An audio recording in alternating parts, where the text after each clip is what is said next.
ইলাস্ট্রেটরে 2020 আসলে কীভাবে লিখতে হয়, বাংলা হোক ইংরেজি হোক বা আরবি হোক।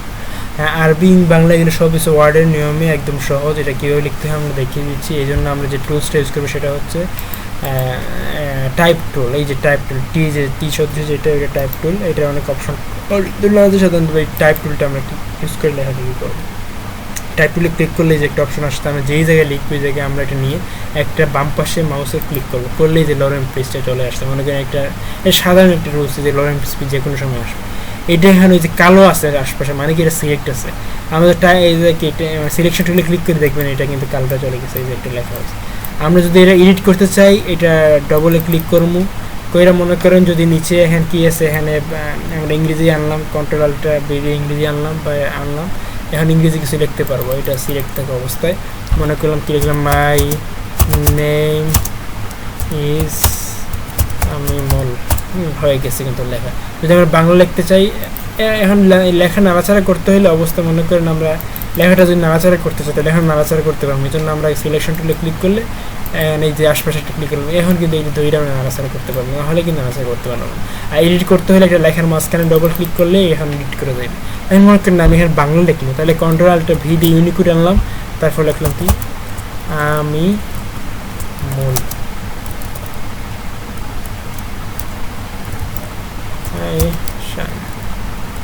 এখন কিন্তু এটা লিখলাম, নাড়াচাড়া করবো কেমন, এই জায়গায় এই যে আমরা টেক্সট লিখতে পারতেছি।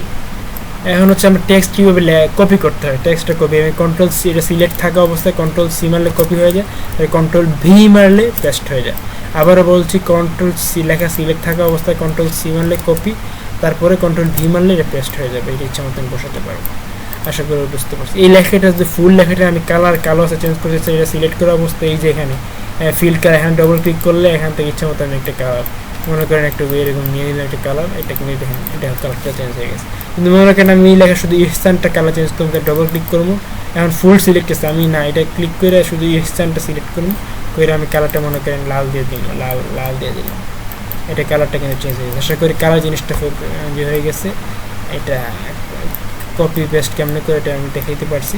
এটা ফন্টটা আমি কেমনে চেঞ্জ করতে হয়, এটা একটা ফন্ট আছে এখানে, যে ফন্ট স্টাইল আমি ফন্ট চেঞ্জ করতে চাই, তাহলে এই যে এই পাশে লেয়ারের পাশে এই যে প্রপার্টিস 2 নম্বর, এটাকে এইরকম দেখতে হবে, প্রপার্টিস লেখা আসবে। যদি এখানে আমরা প্রপার্টিস না পাই, যদি তোমার না থাকে, তাহলে তুমি উইন্ডো মেনুতে গিয়ে এখানে এই যে প্রপার্টিস পেয়ে যাবে। এই যে প্রপার্টিস, এখানে প্রপার্টিস চলে আসছে। এই প্রপার্টিসে গেলে এখানে দেখতে পাবো লেখা সিলেক্ট থাকা অবস্থায় এখানে দেখবা এই যে ক্যারেক্টারে এখানে টেরাকুটা এই যে ফন্ট আছে, আমি এখান থেকে ফন্ট এই যে হালদার এগ্রো বা সুতনীয় যে ফন্টটা দিয়ে দিলাম। এখানে সাইজ, ফন্টের সাইজ হচ্ছে এগুলো 21 আছে, আমি এখান থেকে ইচ্ছা মতো 24 দিতে পারি বা 60 দিতে পারি, এরকম ফন্ট সাইজটা আমি দিতে পারলাম। এটা হচ্ছে বিষয়।